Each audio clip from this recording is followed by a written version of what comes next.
అని వీర వెంకట రమణ. పూర్తి పేరేంట్రా? నోరు తిరుగుతుంది కదా అని రాగి అనేకూడదు. దాని తర్వాత నా చేయి తిరుగుద్ది, ఎటు తిప్పుతానో నాకే తెలియదు. ఎందుకన్నా మంచిది నాణ్ణి తీసుకొచ్చా. దయచేసి ఆడు గుద్దాడని చెప్పకు, ఎందుకంటే ఆడే అన్నిటిని గుద్దుకొని పడిపోతున్నాడు. ఓడిపోతామనే భయంతో ఆటలో దిగితే ఎప్పటికీ గెలవలేం. ప్రసాద్ గారు, టైం ఎంత? షార్ప్ 7:30 అబ్బాయి. అచ్చ బాబు, 7:30కి పక్క వీధిలో కేఎల్ఎం లోపలికి సమంత వస్తుందా? Cinema actor Samantha. ఇప్పుడు సమంత హత్య. నేను అడిగాను, ముఖమితి పెట్టాను. అవి హట్టు ఆ సమంతారా? దడక్ దడక్ దిల్ దెట్టడి దెట్టడి.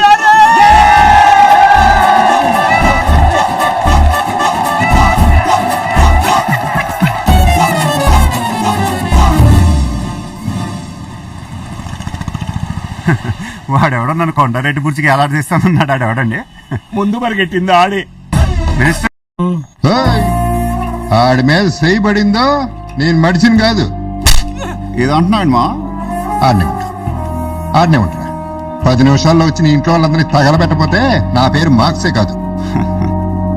ఈ వయసులో ఊరు మార్చడం, పేరు మార్చడం, రేషన్ కార్డు, ఆధార్ కార్డు పెద్ద తలకాయనకు మా. రే సాంబా, ఈయన బండి ఎక్కిస్తురా. ఈయన మార్క్స్ మనం పలకరించొద్దు. ఈ చేపలు మీ ఇళ్లలో, అక్వేరియంలో, ఫిష్ పాండ్ లో పెంచుకోవడానికి పనికొస్తాయి సార్. పాపం ఇలాంటి వాటిని సముద్రంలో ఒక వేటకు పంపించకండి, తిరిగి రావు. ఎందుకంటే అక్కడ నాలాంటి తిమింగలాలు ఉంటాయి. సక్సెస్ లో ఫుల్ స్టాప్స్ ఉండవు, కామాస్ మాత్రమే ఉంటాయి. Success is not a destination, success is a journey.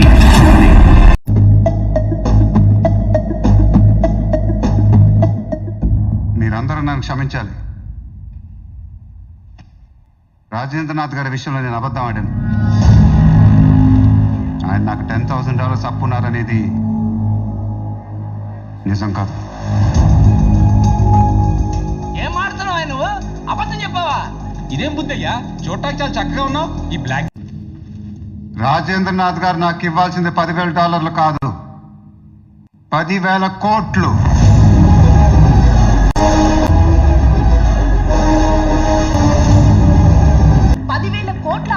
Rajendranath గారు నాకు ఇవ్వాల్సిన 10,000 కోట్లు ఇచ్చే వరకు నేను వైజాగ్ నుంచి కదలను. Address నడింది అటెళ్ళాలి sir. ఆవిడ మనకేమవుద్దో తెలియదు. వీడికి అమ్మ వయసులో ఉన్నప్పుడు అక్క అనే వాళ్ళు ఇప్పుడు అమ్మ అంటున్నారు. వెళ్ళి అపాయింట్మెంట్ తీసుకుని రా. సఫారీతో పాటు సటర్లు కూడా ఉన్నాయి వీడికి.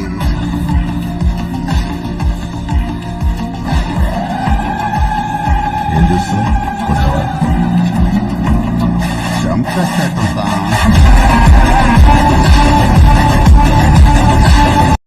జీవితం అనేది ఒక యుద్ధం. దేవుడు మనల్ని వార్ జోన్ లో పడేశాడు. Be alert, protect your self. Life లో ఒక గోల్ అంటూ పెట్టుకోండి, కసితో పరిగెత్తండి. పాడాలనుకుంటే కసిగా పాడేయండి, చదవాలనుకుంటే కసిగా చదివేయండి.